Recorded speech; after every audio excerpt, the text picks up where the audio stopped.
Hello my gorgeous friends on the internet, it is your boy Emmanuel Wibana and welcome to another video on my channel. In this video, I will tell you how to set up an Etsy store correctly and start making sales like what you see on my screen over here. Over $3,000 made with 264 orders on one of my Etsy stores. 30,000 views so far with 19,000 visits. So I want you to watch this video to the end. Do not skip any part of this video. I'm gonna walk you step by step on how to set up your Etsy store the right way to sell whatever you intend to sell. If you are new to the channel, my name is Emmanuel Wibana and I make videos where I talk about print on demand and how to make passive income online. I cover a broad range of print on demand sites like TeePublic, Redbubble, Zazzle, and Spreadsheet, even Match by Amazon. Today I'm going to talk about Etsy, and if you like what you've heard so far, I recommend you hit the like button and also share this video. Without further ado, let's get started. The first step is to click the link in the description, the first link in the description, and it will take you to this page where you can open your shop for free with first 40 items free of charge. So your first 40 listings is going to be for free. Ideally it costs $0.2 to list an item for 4 months, but if you use the first link in the description and you set up your store with that link, you're going to get 40 free listings at no cost. So click the first link and it's going to take you over here. So from here, what you want to do is click on this open a shop today, and once you click there, it's going to require that you put in your email address or you continue with Google. So I'm going to recommend you put in the email address you want to associate with your Etsy account, and from there it's going to take you to this page. So what you want to do right here is click on the let's do it button, and it's going to ask you a little bit of questions, a little bit of survey. So you can choose to skip this or you can choose to just answer the questions. So you're going to also ask another questions, so just choose whatever you tend to choose, and from there you want to click on start your shop. So from here you're going to get the privilege to choose your shop language and shop country and currency. So I recommend you let things be as they are: English, United States and United States dollars. So from here you want to look for a good name for your shop. Now when choosing your shop name is very important, because there are millions of shops on Etsy, so you want to ensure that you're choosing one that has not been taken. So I recommend you add things like store or gift to your store name. So once that is done, it's going to ask that you add a listing, at least one listing, before you can continue with your store. So I recommend you just add one photo, maybe a digital photo of your product. You can add that, and from there it's going to require that you add other options like the videos. So Etsy rolled out a feature where you can add videos of your items or how it can be used, so you can also take advantage of this. I recommend you use this for all of your listings. Add the video. For the title, you want to add a title for your product. So let's say we are adding a digital product, let's say a PNG design or a PDF design. So I recommend you just add the title of that design with JPG or PNG, depending on the format you're selling it on. So it's going to ask who made it. So you choose the option of I made it myself. What is it? You're going to choose a finished product, but if it's a print on demand product you are outsourcing to Printify or Printful, you're going to choose that option.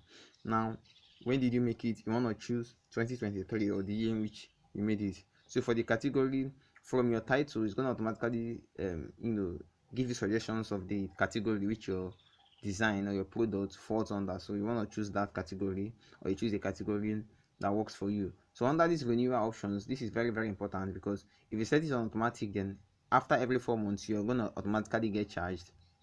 Whereas if you put it on manual, after the 4 months it's going to get expired and require that you manually release the product. So for the start, I recommend you leave it at manual. So what that means is, if the product doesn't sell, it's going to fall out, it's going to get expired. But every time your product sells, it's going to get automatically renewed at a cost. So that is how Etsy works. Then from there, the next thing you want to do is choose the type of product. If it's a digital product, select digital. If it's a physical product, add physical. Then you want to add the description of that product. So ensure you use the correct tags and words you want to rank for under your description, under the description section of listing your product. So if it is a third party that is fulfilling your product, you want to add a production partner. Otherwise, you just want to ignore that. And from there, you want to go over to tags. Now the tag section is very, very important. You want to add 13 tags. Etsy allows you to add 13 tags to your product. So you, just like other print on demand platforms, or just like other e-commerce marketplaces, you can choose tags that you want to rank for. So it's very, very important that you add the appropriate tags. Now I skipped this section. This section can be likened to albums, to albums or categories.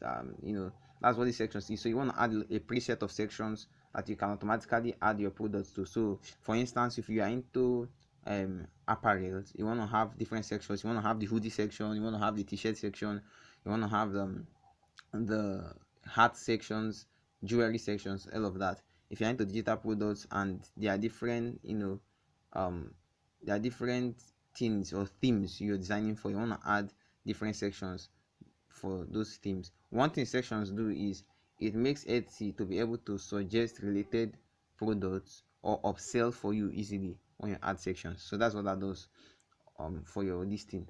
Then the next thing you want to do is to add a price for your product. So you want to add a price. Then this quantity means the number of product that is left on your store. So I typically recommend you keep it at 999. But what some sellers do is they add a very little number like 3 or 2. So what that does is Etsy automatically shows that the product will soon run out of stock, and it kind of incentivizes the buyer to want to get that product before it runs out. If it's a digital product, I mean, yeah, you can use this to your advantage, but digital products don't get finished though, so you can put something like 2 or 3. So Etsy is gonna let the customer know that this product is in limited stock, is not available in mass quantity, so it incentivizes them to want to buy the product. This SKU is optional. If you choose to, you want to do that. Then after that, it's going to require, after listing your product, the next step is you want to set how you get paid. Now this is very, very important, and this is where most people get it wrong. In time past, Etsy used to allow that sellers that are outside of the US or outside of where they are available to get a US account, Etsy used to give the option of selecting PayPal, but of recent you cannot choose your PayPal. The PayPal option used to be in other payment platform. So now the only way you can get paid is via your bank account, or which is Etsy payment. So that's the only way. So for those of you that are curious if you can use Payoneer, Etsy does not permit Payoneer as a payment platform on their website, so that option is out. So what I recommend you do is you choose individual here. Then it's going to ask for your country of residence. You want to add your country, the country in which you're selling from. Then you want to also add your first name, your last name, all of that. Put everything correctly. Your social security number, very, very important. Then you put your address correctly too. So once that is done, it's going to require that you connect your bank via Plaid. So you want to click these options, and once you click the connect via Plaid option, it's going to require that it's going to automatically link your account to your bank. So you're going to select the option of the bank depending on your country, and from there you're going to authenticate and sign in, and that will be done. It's going to show your bank account has been connected via Plaid. So for all of you that are curious as to know if you can use PayPal, PayPal is no longer an option. It used to be an option with Etsy. So for the old people who have already connected their Etsy store with their PayPal account, they have the grace of continuing using PayPal to accept payment. But for the other newer sellers, you can't. You can only use your bank account via Plaid. So that's how it works. So for the Etsy payment, you want to choose how you get paid. If you want to get paid every day, you choose. If you want to get paid every 2 weeks, once per month, you're going to choose that. That's typically up to you. Then from there, it's going to ask you to set up your billing. So the billing is how Etsy charges you for every sale. Remember, for every listing you make, you're gonna get charged $0.2, and you're also gonna get paid 5% of every transaction fee. So that is how Etsy works. So you want to set up a card in which they're gonna be charging. So um just set up your card. It's a typical process of setting up a card to get charged. And you want the last step in creating an Etsy store is two-factor authentication. So you want to choose a two-factor authentication procedure. You can choose SMS. You can also choose via a phone call or the authentication app. It's pretty much simple as it is with any other platform. You put in your phone number, they're going to send you a code, and they're also going to leave you with backup codes in case of you lose an account or your account gets hacked. So you're going to use these codes to log back in. So guys, once you're done, just click on open your shop, and voila, your shop is going to get active. Then from here, the left corner of your store shop manager, you can do whatever you want to do. You can go ahead and customize your store. The more you can add a profile picture, a shop banner, add more descriptions, add more listings, add an announcement. You can even put your store on vacation mode, depending on what you want. So if you like what you've heard so far in this video, hit the subscribe button. Also share this video with your friends. Let me know what you think. Let me know if you want to see more Etsy videos moving forward. So guys, there you have it, how to set up an Etsy store. Also check out other videos on my channel if you like all you heard in this video. Subscribe to the channel if you're not subscribed. It is subscriptions like this and likes like this that helps me to keep making videos. So peace and God bless. See you on the next one.